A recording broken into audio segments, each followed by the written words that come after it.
I got a fun one for you guys today. I was watching this video of Bradley Martyn getting taken down in his gym by a 165-pound wrestler. And the wrestler was very familiar. So I went back into my old matches and I found it. I wrestled this guy, Giorgio, at a tournament in Pennsylvania called the Keystone Classic. He was wrestling for Ryder, I was wrestling for Drexel, and I figured might as well do a match breakdown of me versus the guy that beat Bradley Martyn. So let's get right to it. So it starts off with heavy hand fighting. He gets to this underhook position right here and goes for a throw by right here. He's jacking his underhook up, reaching across for, it looks like a knee pick, and then he gets this outside trip. I'm sorry, the video is a little fuzzy, but his left leg is in that outside trip position, and he starts locking and bringing me back down to the mat. That was within the first 6 seconds of the match. This guy was strong and very, very aggressive. I get to my tripod position, always trying to get fast escapes, but this guy's got energy, drives me out of bounds. That was bad. Crab ride defense. You do not want to get yourself extended. That reach back thing's okay sometimes, but that was a very big mistake by myself. When you get pulled into a crab ride position, you want to curl up in a tight ball and not let yourself get extended. But if we watch this again, I go for a little switch here. I'm in the crab ride. I reach back, leaving my legs exposed to get the boots thrown in. Very bad mistake by myself. He gets one boot in. I do pretty well with leg reversals. I'm bumping him here. Staying on my feet, staying on my feet. Get to your feet, try to stay on your feet. I get my escape. Back in my stance, adding some fakes. Trying not to give up that underhook again. Watch that real quick. So he digs an underhook while I fake right there. My right arm stops him just like that. I pinch my right arm tight to my side and stop him from digging that underhook position. Keep going forwards. Hand fighting. I got an underhook on the opposite side. I'm jacking that up. We're in under over position. Again, tries a similar technique. If we look at it again, he gets that underhook. He's trying to throw me by. So he gets his own underhook, tries to circle hip to hip and throw by. I whizzer, working out of that position. Control the tricep, right? When you get caught in that front headlock, control that tricep, work out. Good head position there. It's hard for people to shoot. Even though he has that underhook, look at my head. It's right underneath of his head. And it's very hard for him to be offensive from that position. Heavy club, adding some fakes, adding some motion here. A little elbow pass there, passing that collar tie off.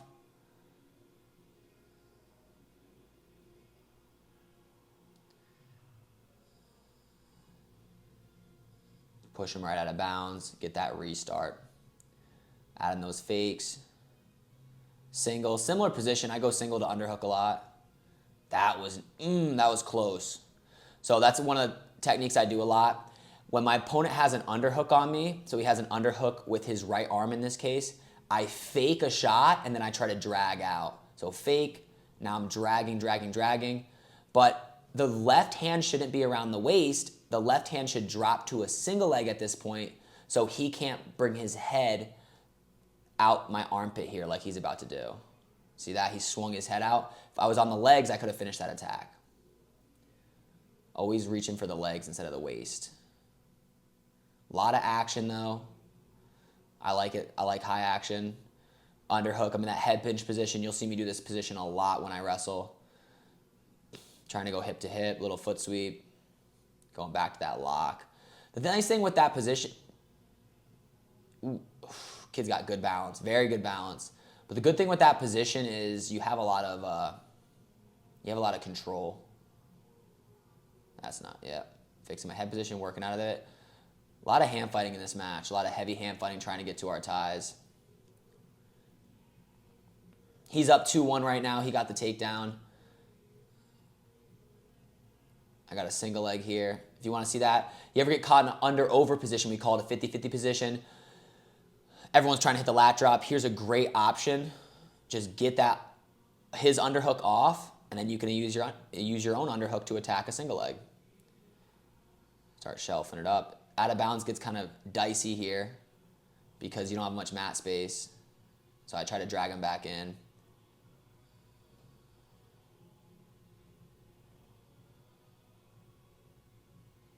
I gotta pull him back in more, but I'm always afraid they're gonna kick away or try to grab my ankles as I pull him back. I'm very patient in these positions. I'm not sure if I got this one or not though. Yeah. I should have brought him all the way back to the center. Walked him all the way back to the center, had more space on the mat. Keeps getting that underhook position. Very good at getting that to that underhook. All right, I'm on bottom. That's how I get out pretty much every time as a tripod stand-up. I'm not sure if he rides me at all, but if you're looking to get out, watch any of my videos or any high-level wrestler, you just tripod up. Keep my elbows tight. Now it's 2-2, tied score. Again, more heavy hand fighting. Fakes. You'll see a lot of fakes. I do a lot of fakes, so I want the person guessing, not knowing when I'm going to attack. Getting my underhook on one side, sealing his underhook off. Double underhooks here is a good position. But I get like, that was weird. Like, that was such a powerful position for me to be in. The fact that like I didn't score there is insane. Like, I'm here, hips. I shouldn't have fell down to the mat. When I fell down to the mat, it allows him to kind of scramble out of the position. If I stayed on my feet, I think I would have been able to throw all the way over.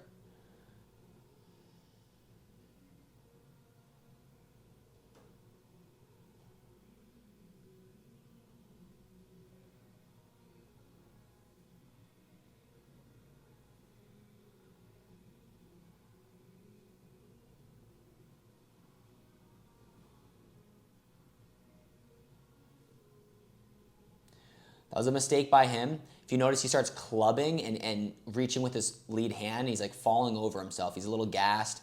Watch what he does when he's trying to collar tie me. So we break free. That was his forward hand right there. He tried to club with his lead hand, missed, tried to club again, and he's just reaching. Those 3 reaches, like club, club, club, and I just dipped in right to my knee pull single there. I'm focusing on shoulder positioning here. Shoulder tight. Get my shoulder in there. Control the leg. Hug the leg. Control it. Control it. Little limp arm out. Show you the limp arm again. I'll rewind it a little bit more. So he has a whizzer position on me. What I'm going to do is take my left hand that's posted, and I'm going to do a windmill motion with it to get it free. So we'll have a whizzer here. I do that. Little trip with a windmill motion to get that whizzer out. Cover back on top. I think it's 4-2 now. I'm not sure. Wasn't bad by him. I'm not a leg rider, so I never like having the legs in, but we're back on top. Try to go for a cheap tilt. I guess I do like the leg. Leg from flat. I'll do leg from flat for sure. When I'm on my base, when I used to wrestle, I didn't like the leg in. Leg from flat, there's not many reversals they can do. Now, if I was pretty close to a turn. Probably should have scooched my body away. I'm probably trying to do that right now.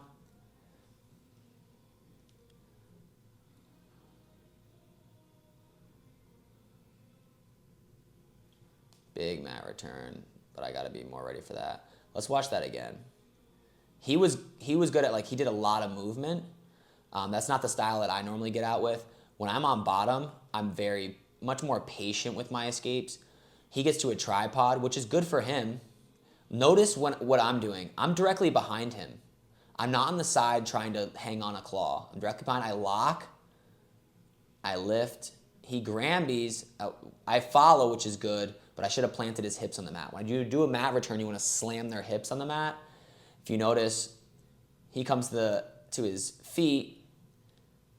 I pick him up and kind of just drop him more towards his shoulder where he's able to Granby. I follow. He's trying to do a lot of little weird reversal stuff. You hang on, you know, this is where you break people. You break people on top a lot of times when they've tried so many different like crazy moves and you stop them all. Normally when I'm on bottom, I just like slowly get out and slowly look for improvements, and I don't waste a lot of energy on bottom or on top.